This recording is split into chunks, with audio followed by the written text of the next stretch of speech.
Welcome to news wise. मैं हूं आरिफा नूर। आज प्रोग्राम में सबसे पहले हम बात करेंगे जो मुल्क की माशी सूरत हाल है और उसके साथ साथ जो एक गैर यकीनी सी छाई हुई है हर तरफ। पेट्रोल, बिजली, गैस, सबकी जो कीमतें हैं वो बढ़ती चली जा रही हैं, मगर फिर भी हुकूमत के ऊपर जो एक मुआशी और सियासी दबाव है वो कम होता नजर नहीं आ रहा।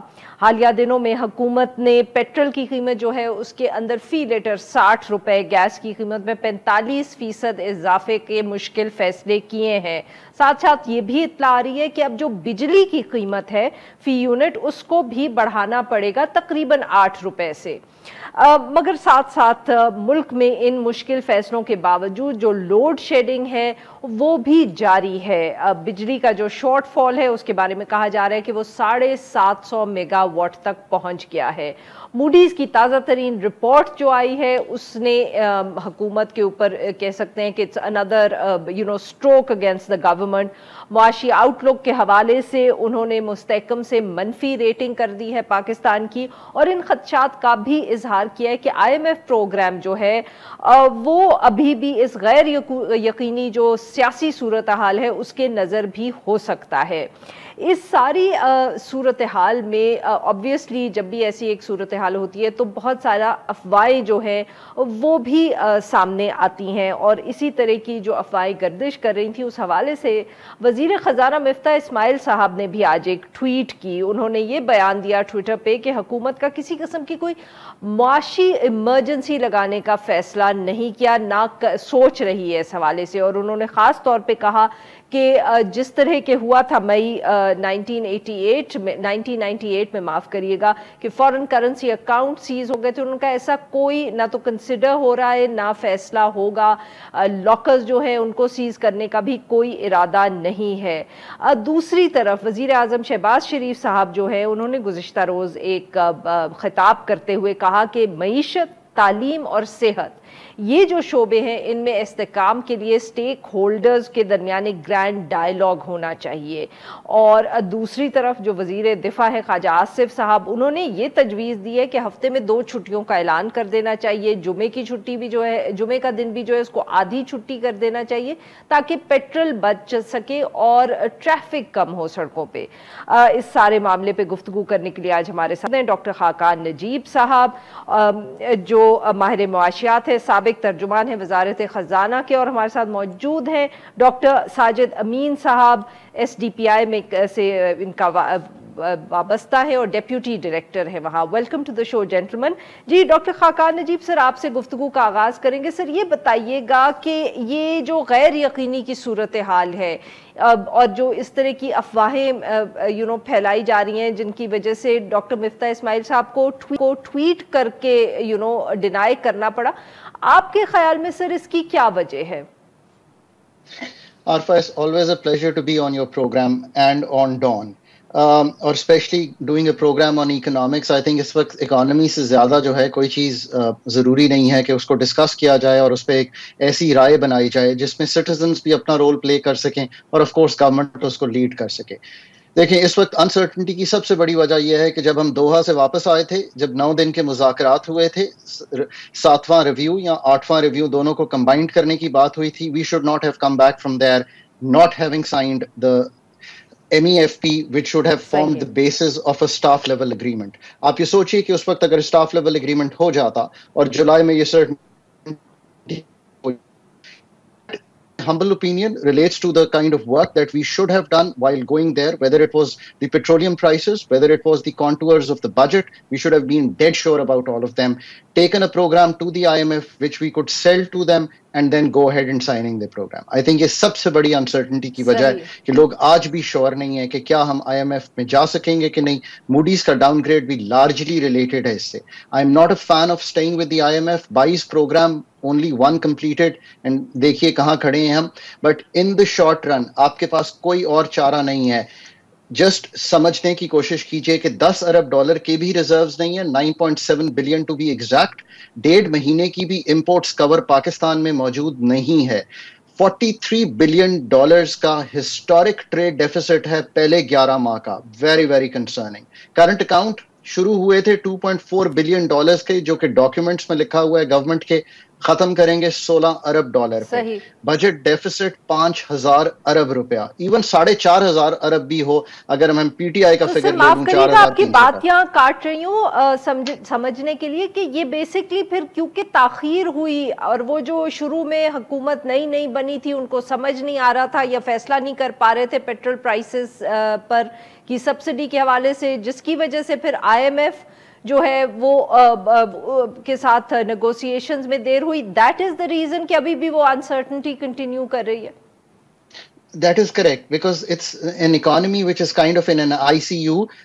ICU کا ڈاکٹر دنیا بھر میں اس وقت صرف IMF ہی ہے, اور اگر IMF کے پاس نہیں جا سکے تو آئی سی یو کی جو کیفیت ہے وہ برقرار ہے. آئی سی یو سے نکل کے جنرل وارڈ میں آنے کے لیے جو کہ ہماری ضرورت ہے وہ یہ کہ ملٹی لیٹرل فائنینسنگ بھی ہو, آئی ایم ایف کی فائنینسنگ بھی ہو, کمرشل فائنینسنگ بھی ہو, یورو بانڈ بھی ہو. پھر آپ دوستوں کے پاس بھی گئے, اگر آپ کے اس وقت دوستوں نے سپورٹ کر دیا ہوتا اور چائنیز 2.3 بلین ڈالرز کٹی میں ہوتے, یو اے ای کا پیکج آ گیا ہوتا, کے ایس اے کا پیکج, آپ کے ریزروز اگر 12-15 ارب ڈالر پہ بلڈ ہو گئے ہوتے تو شاید ہی کیفیت کم ہو جاتا.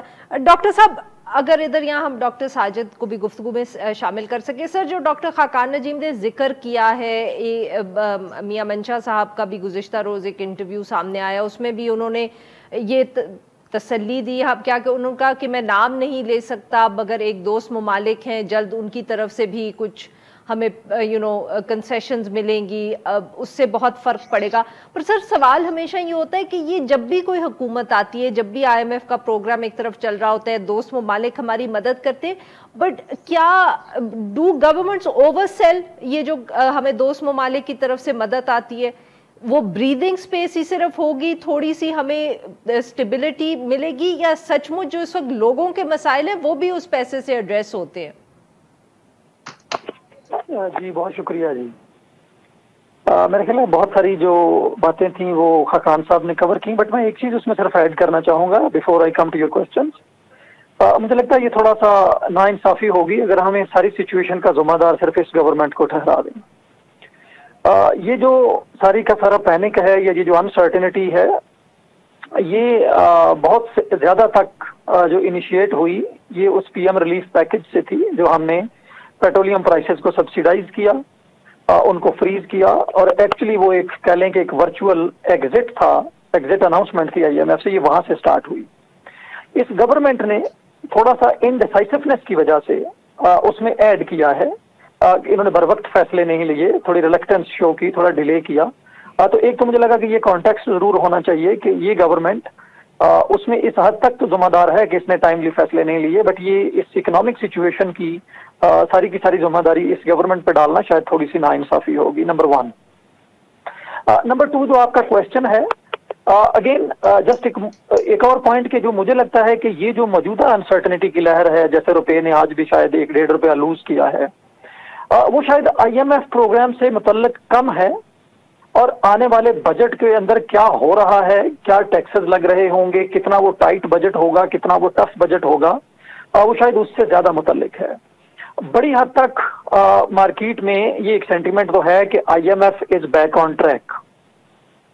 ہاں یہ بات درست ہے خاقان صاحب کی کہ ہمیں جب ہم گئے تھے دوحہ تو ہمیں کوئی نہ کوئی ایک کلیئر سگنل جو ہے اس کو لے کے آنا چاہیے تھا, لیکن مجھے لگتا ہے کہ مارکیٹ کو یہ اندازہ ہے کہ I M F is back on track, اور اس کی وجہ سے جو ایک فیئر بھی آ رہا ہے کہ جو بجٹ آنے والا ہے وہ شاید بہت سخت بجٹ ہوگا, اس کی وجہ سے غیر یقینی ہے. آپ کہہ رہے ہیں جو ہے وہ مجھے لگتا ہے کہ ایک جو آج کے دن میں یا ایک آدھ دن میں, اور یہ رہے گا, یہ ہمیشہ رہتا ہے, جب بھی بجٹ آتا ہے تو ایک انسرٹنٹی کی ایک لہر آتی ہے کہ کیا ہونے جا رہا ہے اس میں. فائنلی جو آپ کا سوال ہے, دیکھیے ہمیشہ یہ جو ایڈ ہاک میئرز ہوتی ہیں یہ جسٹ ایک بریدنگ سپیس ہی ہوتی ہیں, یہ کوئی پرماننٹ سولوشنز نہیں ہوتے ہیں جو اکنامک ایشوز کے, اور ان کا جنرلی عام آدمی کی زندگی پہ اس طرح سے بہت زیادہ اثر نہیں پڑتا ہے, کیونکہ آپ کے میکرو انڈیکیٹرز تو امپروو ہو جاتے ہیں, لیکن جو عام آدمی تک کام جانا ہوتا ہے اس میں جو پرابلم ہے مجھے لگتا ہے ایک پاکستان کا, اور صرف اس گورنمنٹ کا نہیں, شروع سے تمام گورنمنٹس کا, ہم جب بھی آئی ایم ایف پروگرام لیتے ہیں ہم بہت ٹف کنڈیشنز 3 سال پوری کرتے ہیں, اور چوتھے سال جب عام آدمی تک اس کا کوئی ثمرات جانے ہوتے ہیں, کوئی فوائد جانے ہوتے ہیں, کوئی اسٹیبلائزیشن آتی ہے, تو ہمارا الیکشن آ جاتا ہے. اور ہم سارے کے سارے اس کو ریورس کر کے الیکشن موڈ میں چلے جاتے ہیں, جیسا کہ ایک جانے والی گورنمنٹ نے کیا. اور اس گورنمنٹ نے ڈیلے کیا صرف اس سینس میں کہ یار ہمارے کہیں ان چیزوں پہ امپیکٹ نہ آ جائے. بالکل ٹھیک. Doctor Sajid, if I can just take a question here to doctor Khaqan Najeeb. Doctor صاحب بڑی اہم بات کی وہ ڈاکٹر ساجد نے, اور وہی والی بات جو ہم ہمیشہ کرتے ہیں کہ ایک آئی ایم ایف کا سرکل پیکج ہوتا ہے, وہ 3 سال چلتا ہے, اس کے بعد الیکشن سائیکل شروع ہو جاتے ہیں, and we are back to square one. تو سر اسی حوالے سے پھر اب یہ بھی سوال اٹھتا ہے, اور شاید لوگ آئی ایم ایف پیکج کی بھی تنقید اسی حوالے سے کرتے ہیں کہ پاکستان کو آئی ایم ایف کی اتنی عادت پڑ گئی کہ وہ جو ری اسٹرکچرنگ یا ریفارم ہوتا ہے اس کا تو ہمیں کبھی وقت ہی نہیں ملتا ہے. اس وقت بھی سر یہ جو ساری گفتگو ہو رہی ہے غیر یقینی کی صورتحال ہے, یا جیسے خواجہ آصف صاحب کا ایک ٹویٹ آ گیا ہے کہ آپ 4.5 دن کر دیں پیٹرول بچ جائے گا, کیا یہ حکومت بھی آپ کو اسی طرح کی فائر فائٹنگ میں ملوث نظر آئے گی سر سال ڈیٹ کے لیے؟ سو ایک تو دیکھیں ساجد کی یہ بات بالکل ٹھیک ہے کہ آبویسلی اکنامک ڈسٹورشن نہیں کریٹ کرنی چاہیے بائی پرائس ڈسٹورشنز. میں تو صرف اس لیے اس وقت کوئی بھی حکومت ہوتی ذکر یہ کر رہا ہوں کہ how do we get out of this uncertainty, create certainty, so that یہ جو جٹری مارکیٹس ہیں اس میں سے نکلا جائے. پی ایم ایل این ہو, پی ٹی آئی ہو, پی پی پی ہو, کوئی بھی گورنمنٹ ہو, we need to help them out to get out of this situation right now. یہ جو آج بھی انسرٹنٹی مارکیٹس میں کریٹ ہوئی ہے, دیکھیں اس کی بڑی وجہ یہ ہے کہ it is not that simple کہ آئی ایم ایف سائن ہو جائے گا. آپ یاد رکھیں کہ ایڈجسٹمنٹس جو اس وقت ریکوائرڈ ہیں وہ 45% آن گیس ہیں, 7 روپیز 92 پیساز آن بجلی ہیں, جس وقت 16 روپے 89 پیساز کا ٹیرف ہے, یعنی کہ 17 روپے کا ٹیرف ہے, 8 روپے بڑھانا پڑ رہا ہے. جو اس وقت بھی پیٹرول کی قیمت ہے 9 روپے, اس میں سبسڈی ایگزسٹ کرتی ہے, ڈیزل کی قیمت میں 23 روپے. سو اوور آل اس وقت جو ایڈجسٹمنٹس ہیں وہ بائی اینڈ لارج بہت بڑی ہیں. بجٹ پہ آتے ہوئے اس وقت اگر میں 8% کا فسکل لے لوں اور آئی ایم ایف 4.9% کی ڈسکشن چل رہی ہے, یہ 3% کا جو فسکل ایڈجسٹمنٹ ہے یہ بھی قوم کے لیے بہت بڑی ہے. So it is not that simple. I am still of the opinion کہ we must do our homework to get the I M F on board, and I don't see جو خواجہ صاحب نے بات کی ہے یہ بہت چھوٹی سی بات ہے. بات یہ where is your conservation strategy. We should have had a conservation strategy. U A E جیسی country has gone on a conservation strategy. U S نے ایک 10 پوائنٹ ایشو کیا ہے which is their conservation strategy. Where is your doctor صاحب آپ کی conservation strategy سے آپ بات کر رہے ہیں جو فیول پرائسز بڑھ گئی ہیں اور ملک کے اندر کس طرح فیصلے کیے جائیں تاکہ پیٹرول کی consumption come who. I assume that's what you mean by conservation strategy. What I mean by conservation strategy is کہ آپ اس وقت let me put a very very clear thing. I would have from the first stage جب ایسے حالات کیے ہوئے تھے تو یہ کہتا کہ all air conditioners in Pakistan would only run at 28 degrees centigrade. اگر 44 کا ٹیمپریچر چل رہا ہے تو آپ 28 پہ رن کریں, آپ دیکھیں کہ آپ کی کنزرویشن اسٹریٹجی آپ کو کیسی نظر آتی ہے. آپ کا لوڈ شیڈ ملک میں کم ہو جائے گا. This is exactly, I was just talking to the Italian government and their economic managers were telling me کہ انہوں نے 27 ڈگری کر دیا ہے اس کو, وہاں پہ بھی گرمی ہے. So that is 5-day working week. Private sector کے لیے may be 4-day working week. پر سر آپ ایسے فیصلے کو امپلیمنٹ کیسے کریں گے؟ By law. You should have gone and passed a law and said کہ all air conditioners in Pakistan will run at 28 degrees. دیکھیں آپ سمجھنے کی کوشش کریں کہ ملک میں ہو کیا رہا ہے. ایک exogenous circumstances ہیں. سر ویری کوئکلی اگر آپ مجھے 3 اس وقت سجیسٹنز دے سکیں, 3 policy, but very quickly because break آنے والی ہے. میں ڈاکٹر ساجد سے بھی لینا چاہوں گی before we go on the break, پھر ہم گفتگو جاری رکھیں گے. ویری کوئکلی ایک آپ نے دے دیا ایئر کنڈیشنر کے حوالے سے. جی کہ یہ آپ کریں, گو آن اے 5-day working week and private sector on a 4-day working week. Sunday کو نمبر 1 بہت ضروری ہے کہ کو آگے لے جانے کے لیے سارے ٹول ٹیکس پبلک ٹرانسپورٹ میں معاف کر دیں سو دیٹ وہ چیپر ہو جائے اور جو امپیکٹ ہے وہاں سے چلا جائے. سو اس طرح کے بہت سے میجرز ہیں. ویری کوئکلی ڈاکٹر ساجد آپ بھی 3 بتا دیں سر, مجھے بریک لینی ہے, ہم گفتگو جاری رکھیں گے. جی ڈاکٹر ساجد. جی آئی تھنک جو امیڈیٹلی شارٹ ٹرم میں لی جا سکتی ہیں وہ خاقان صاحب نے آلریڈی کور کر دی ہیں کہ ہمیں جو ورکنگ ڈیز ہے اس کو کم کرنا ہوگا, جو کہ ایکچولی اس گورنمنٹ نے آ کے بڑھایا ہے. That was quite surprising decision کہ آپ ایک بہت اس میں ہیں نمبر 1. بٹ مجھے لگتا ہے کہ اگر ہمارا medium to long term solution جانا ہے تو جو پبلک ٹرانسپورٹ ہے ہمارا वो बड़ा अहम होगा कि हमारा वो कितना एक इंक्लूसिव पब्लिक ट्रांसपोर्ट सिस्टम जब तक एफिशिएंट नहीं होगा, ठीक है, inclusive public transport system, next point sir, वो रहेगी। और बाकी फिलहाल इस वक्त जो गवर्नमेंट के कंट्रोल में है वो पब्लिक ऑफिसेज हैं जो आपके, उनके अंदर जितनी कंजर्वेशन ली जा सकती हैं, और मेरा ख्याल है गवर्नमेंट इस पे सोच रही है पेट्रोल के कॉन्टेक्स्ट में भी कि उनकी जो लिमिट है उसको कम किया जाए, उसको खत्म किया जाए 2, 4, 6 माह के लिए जब भी है। तो यही है गवर्नमेंट के हाथ में इस वक्त जो है। हमारी जो अप्लायंस मार्केट है वो इतनी इनएफिशिएंट है कि बहुत ज्यादा कंजर्वेशन पॉसिबल नहीं। एक मार्केट जो है वो मुझे लगता है कि मगरिब की अजान के साथ बंद होनी चाहिए। बिल्कुल सही। यहाँ नाजरीन हम लेंगे एक छोटा सा ब्रेक, और जब हम ब्रेक से वापस मेहमानों से गुफ्तगू जारी रखेंगे। Stay with us. Welcome back नाजरीन, हम गुफ्तगू करें डॉक्टर खाकान नजीब साहब से और डॉक्टर साजिद साहब से। जी डॉक्टर खाकान नजीब सर, आज बिजनेस रिकॉर्डर में एक मजमून छपा हुआ था, उसमें कुछ मीडिया का भी जिक्र था ये कि हमने भी शायद इश्यूज को इतना पोलिटिसाइज कर लिया, सियासी जमातें तो करती ही हैं, हमने भी इकोनॉमिक इश्यूज को इतना पोलिटिसाइज कर लिया, और वही अब हम बहस अपने सामने देखते हैं कि जो भी हुकूमत आती है वो सही फैसले तो कर ही नहीं पाती, क्योंकि everything has been made so popular. 3 साल पाकिस्तान तहरीक इंसाफ के साथ भी यही हुआ, और अब पीडीएम की हुकूमत के साथ भी ये हो रहा है। तो सर इस एनवायरनमेंट में तो वैसे ही जो आप बात करते हैं कि हमें जो लॉन्ग टर्म रिफॉर्म्स करने हैं वो कैसे होंगे? और वो देखें, सबसे पहले ये है कि मैं तो बड़ा क्लियर हूं कि पाकिस्तान का जो कलीदी इशू है ना, वो एक कॉम्पिटेंस क्राइसिस है। Pakistan is in no other crisis but a competence crisis, चाहे वो पॉलिटिकल साइड पे हो, चाहे वो ब्यूरोक्रेसी की साइड पे हो, चाहे वो बिजनेसेस की साइड पे हो, चाहे वो रिटेल पे हो, चाहे वो प्रोडक्टिविटी ऑफ एग्रीकल्चर पे हो। सो करना क्या है? आप देखें ना, पहले तो आप कोई प्लान तो रखें ना लोगों के सामने, वो प्लान जिसमें ऐसी कलीदी चीजें हों जो कि आप करना चाहें। देखिए, मैं स्ट्रक्चरल रिफॉर्म से बड़ा क्लियर हूं। पाकिस्तान की एग्रीकल्चर का जो स्ट्रक्चरल रिफॉर्म है, माफ करिए आपकी बात काट रही हूँ या, बट यही तो इशू है ना कि लोगों को तो आप हर किसी ने आके ये कहा है कि वो पिछलों ने गलती की, और जब ये कोई फैसला कर, जो भी हुकूमत पावर में होती है वो कोई फैसला करने लगती है तो अपोजिशन कहती है देखो ये बहुत बुरे है, इसकी वजह से ये सही महंगाई हो गई है। पहले तो फिर ये पूरी डिबेट को तब्दील करना पड़ेगा। एब्सोल्युटली। देखिए ना, और मीडिया को रखेंगे जी, आप मीडिया को ये देखें ना, मीडिया इस चीज को कि पेट्रोल बम फट गया। आई मीन इन्फ्लेशन का प्लान पूछे ना आप मुझसे कि डॉक्टर साहब आप बताएं कि इन्फ्लेशन का प्लान क्या होना चाहिए in the short run, in the medium term. आप ये पूछें, देखिए कलीदी फैसले क्या है पाकिस्तान के, बड़े क्लियर हैं कलीदी फैसले। एनर्जी एफिशिएंसी पाकिस्तान का कलीदी फैसला है, और इसके स्ट्रक्चरल रिफॉर्म्स कलीदी हैं, प्राइवेटाइजेशन कलीदी है, एनर्जी मार्केट कलीदी है। इस पे बात होनी चाहिए। कौन सी हुकूमत ने आज तक इस पे बात की है? किसी हुकूमत ने आज तक ये प्लान सामने नहीं रखा कि हम एनर्जी मार्केट पाकिस्तान में किस तरह क्रिएट करेंगे। नंबर 2, एग्रीकल्चर प्रोडक्टिविटी को मैं तो थक गया हूं इस बात पे कर करके। पाकिस्तान 1 बेल बनाता है 1 एकड़ से, अगर हाइपोथेटिकल आपको एग्जाम्पल देता हूं, इंडिया 2 बनाता है, चाइना 3 बनाता है, ऑस्ट्रेलिया 4 बनाता है। Australia is where I am trained. Agriculture productivity at its best. Industry में क्या प्रॉब्लम है? कंपेटिटिवनेस। डॉक्टर साहब, very quickly before I move on to doctor Sajid, ये बताइएगा कि एग्रीकल्चर प्रोडक्टिविटी क्या इस तरह हो सकती है डिसेंट्रलाइज तरीके से सूबों के पास, क्योंकि पावर्स है सारे एग्रीकल्चर के हवाले से?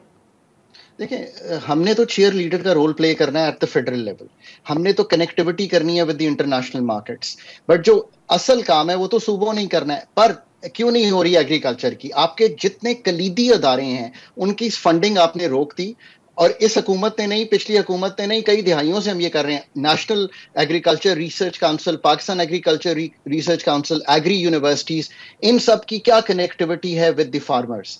हमने 3 एग्रीकल्चर रेवोल्यूशंस देखे हैं। इस बात पे खत्म करता हूं। Pakistan was a great beneficiary of green revolution. उसके बाद जो हमारा रेवोल्यूशन आया, जीन रेवोल्यूशन, कंप्लीटली मिस्ड। अब तीसरा चल रहा है प्रिसिजन एग्रीकल्चर रेवोल्यूशन। मैं तो नाम भी बहुत कम लोगों से सुनता हूं कि ये क्या हो रहा है, and I am not an agriculture expert. So देखिए, ये हैं जो कलीदी फैसले हमें बात करनी चाहिए हर वक्त। बिल्कुल ठीक।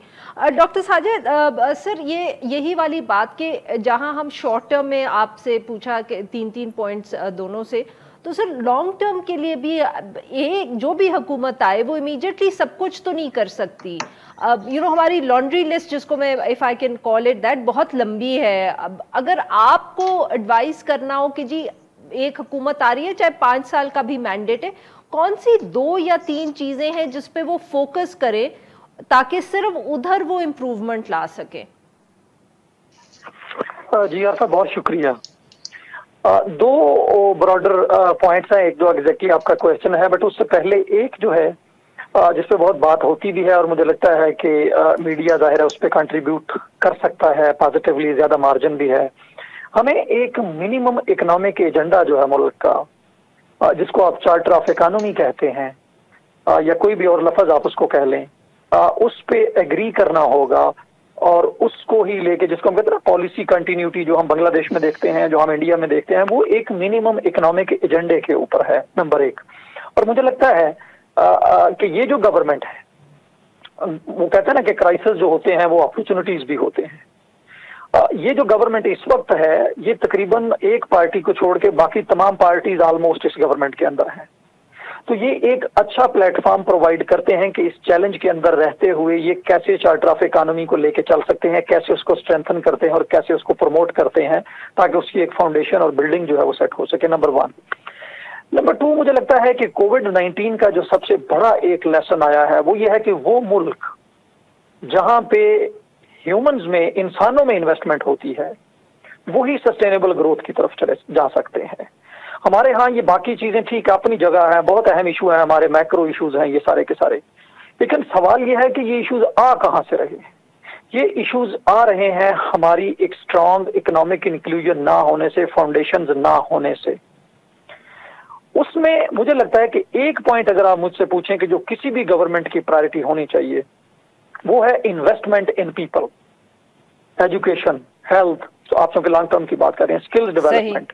बिल्कुल हमारे यहाँ देखिए अनफॉर्चुनेटली जो आपकी तालीम बढ़ती जाती है तो आपका जो है वो बढ़ता, अनएम्प्लॉयमेंट का जो चांस है वो बढ़ते जाते हैं, नंबर वन। नंबर टू जो है, जब तक आप अगर बांग्लादेश की एग्जांपल ले लें तो आपकी जो एसएमईज पॉलिसी होती है वो आपकी डेवलपमेंट पॉलिसी होती है। हमारे यहाँ अनफॉर्चुनेटली ये हुआ है कि जब भी इकोनॉमी की डिस्कशन होती है वो मैक्रो इकोनॉमिक से आगे नहीं जाती, वो करंट अकाउंट डेफिसिट से, एक्सचेंज रेट से आगे नहीं जाती। एसएमईज हमारी डेवलपमेंट पॉलिसी जब तक नहीं होंगी, very quickly if I can ask doctor Khaqan question है, माफ करिएगा मैं एक क्वेश्चन अगर ऐड कर दूं फाइनल 30 सेकंड में। सबसे बड़ा जो इस वक्त मसला है, you can not have a sustainable economic growth या सस्टेनेबल इकोनॉमिक डेवलपमेंट जब तक आप पॉपुलेशन ग्रोथ रेट को कंट्रोल नहीं करते। बिल्कुल ठीक। Doctor Khaqan, very quickly sir, charter economy का जिक्र किया डॉक्टर साजिद ने, बट सर वही बात कि जो हुकूमत के अंदर इस वक्त हुकूमत में मौजूद है पार्टीज, क्या आपके ख्याल में वो जो डेवोल्यूशन है, एनएफसी है, उसको ही अब आपस में बैठ के उसको तय कर सकती हैं? पाकिस्तान तहरीक इंसाफ को तो आप बाहर छोड़ दें। Afal, let me share something I've never shared and I'm going to share it on your show because I really like your show. 2000 जब 9 में मैंने गवर्नमेंट ज्वाइन की और 2010 या 11, मुझे एग्जैक्ट टाइम पीरियड नहीं याद, मैं हफीज शेख साहब पीपीपी के वजीर खजाना थे। सामने तशरीफ रखते थे जनाब इसहाक डार और उनकी पूरी टीम पीएमएलएन की तरफ से, और एक चार्टर ऑफ इकोनॉमी को कह सकते हैं आप पे बातचीत हुई, एक डॉक्यूमेंट भी तैयार हुआ, फाइनेंस मिनिस्ट्री में जरूर पड़ा होगा। ये कोई नया कॉन्सेप्ट नहीं है। सो लेट्स नॉट री invent these things, because institutional memory जो है ना, ये एक और बड़ी जरूरी चीज है सरकार की। ये एक डॉक्यूमेंट तैयार हुआ जिसको इन दो कलीदी पार्टीज पे डिस्कशन हुई कि क्या होना चाहिए। सो ये डिस्कशन तो हर वक्त पार्ट ऑफ हिस्सा रहती है। मैं आपको एक और मिसाल देता हूँ। पीटीआई में थे सेनेट की स्टैंडिंग कमेटी नेशनल असेंबली में, जब मैं फंड का प्रोग्राम कर रहा था 2016 का, पाकिस्तान का असद उमर साहब थे। हमने एक SCCP की चीज पास करनी थी। I went to him, PMLN की गवर्नमेंट थी, और मैंने उन्हें बताया कि ये एक फंड के साथ बातचीत हो रही है। उन्होंने कहा come and sit with me, we sat with them, और हमने तय कर दिया। ये कोई ऐसा नहीं है कि कोई पार्टीज पोल्स अपार्ट है। कौन ये इस मुल्क में सोच सकता है कि प्राइवेटाइजेशन नहीं होनी चाहिए? पाकिस्तान में we are in a severe competence हमारे दो issue। मेहमानों का उन्होंने हमारे लिए वाला। नाजरीन, यहाँ पे लेंगे हम एक छोटा सा ब्रेक, और जब हम ब्रेक से वापस आएंगे तो हम बात करेंगे भारत के हवाले से, और वहाँ जो हुकूमत के एक तर्जुमान के कमेंट से दुनिया भर से रिएक्शन आया। Stay with us. Welcome back नाजरीन। प्रोग्राम के आखिरी हिस्से में हम बात करेंगे एक ऐसे इशू पे जिस पे हम पहले भी काफ़ी दफ़े गुफ्तगू कर ही चुके हैं, मगर इस दफ़े भी अब भारत में जो बीजेपी है हुक्मरान जमात, उसकी एक तर्जुमान के जो तौहीन रिसालत पर मबनी रिमार्क्स थे, उसकी वजह से एक दफ़े फिर ये बहस छिड़ गई है कि दुनिया में इस्लामोफोबिया के हवाले से क्या सूरत हाल है और क्या नहीं, और ख़ास करके भारत में खुद कितना ये एक जो मामला है शिद्दत इख्तियार कर गया है। हम जैसे लोग तो उसको काफ़ी अरसे से उस पर गुफ्तगू करते ही आ रहे हैं, मगर इस दफ़े जो रिएक्शन था वो ज़रा आलमी सतह पर हमको नज़र आया। इन रिमार्क्स की वजह से पाकिस्तान समेत दुनिया भर में जो मुस्लिम ममालिक हैं उन्होंने एहतजाज किया, जबकि ये भी कहा जा रहा है कि मिस्र, कुवैत, सऊदी अरेबिया और बहरीन जो हैं और भी जो खलीजी रियासतें हैं वो भारतीय मसनूआत के बॉयकॉट के हवाले से भी वहाँ बात हो रही है। इस सारे मामले पर गुफ्तगू करने के लिए आज हमारे मौजूद हैं doctor Adil Najam, dean, Pardee school of global studies, Boston university. Welcome to the show doctor साहब। डॉक्टर साहब, ऑब्वियसली इस्लामोफोबिया के हवाले से आपसे पहले भी गुफ्तगू हुई है, दुनिया भर में जो शिद्दत पसंदी है इस पर भी आपने बात की है, मगर अमूमन हम ये बात ज़्यादा करते रहे हैं वेस्ट के कॉन्टेक्स्ट में। अब भारत के हवाले से भी गुफ्तगू हुई, ज़रा मुख्तलिफ अंदाज में हुई, पर अब लग रहा है कि जैसे बाकी दुनिया को तो पहली दफ़े मालूम हुआ है कि भारत में मुसलमानों के हवाले से क्या रवैये पाए जा रहे हैं। जी बिल्कुल, देखिए गुफ्तगू हम करते हैं लेकिन सिर्फ गुफ्तगू ही कर सकते हैं, और जैसे आपने बिल्कुल दुरुस्त कहा कि इन ए वे भारत जो है वो अभी तक अंडर द रेडार था, कि आप देखते थे कि वहाँ किस तरह और किस तेजी से और किस तदरीज से बीजेपी की हुकूमत, मोदी साहब जो उनका जो वर्नैकुलर है, उनका जो बयानिया है मुसलमानों के बारे में, उनके जो अमाल है वो बिल्कुल एक के बाद एक हद को क्रॉस कर रहे थे, और फिर एक हद आई जहाँ दुनिया ने नोटिस किया। मेरे ख्याल में ये भी नोटिस करना चाहिए कि वो हद भी बढ़ गई, कि किस शिद्दत पे पहुंचना होता है इससे पहले कि दुनिया कुछ करे, और हर एपिसोड के बाद एक तरह से वो जो हद है वो बढ़ जाती है। और मुझे तो डर ये है कि ना सिर्फ वो हद बढ़ती है, दुनिया नोटिस कर लेती है, लेकिन उस दुनिया के नोटिस करने से जो इस केस में जो खातून है जिनके रिमार्क्स थे, वो अपने हलकों में जो एक्सट्रीमिस्ट हल्के होते हैं उसमें एक तरह से हीरो की तरह उभरा। तो ये बहुत ज्यादा तशवीश की बात इसलिए है कि हम दुनिया भर में जो है हमारी जो टॉलरेंस फॉर इनटॉलरेंस है वो भी बढ़ती जा रही है। ऐसा नहीं है कि इनटॉलरेंस को टॉलरेट नहीं करते, लेकिन जिस लेवल पे दुनिया उसको पहचानती है हम देखते हैं कि वो बढ़ जाता है। अब आप कह सकते हैं कि कुछ कोविड था, कुछ दूसरे मसाइल थे, तो दुनिया जो थी शायद नोटिस नहीं कर रही थी कि भारत में क्या हो रहा है, लेकिन ऐसी बात नहीं है, नोटिस करने वाले चीख भी रहे थे। और एक आखिरी में गुजारिश करता कि ये सिर्फ अब भारत का मसला नहीं रहा। आपने पिछले हफ्ते में ये खबर भी देखी कि गूगल जैसी कंपनी में किसी ने तकरीर करनी थी जो दलित थे, और उनकी तकरीर कैंसिल कर दी गई। गूगल के अंदर जो दूसरे खुसूसन ब्राह्मण थे एम्प्लॉइज।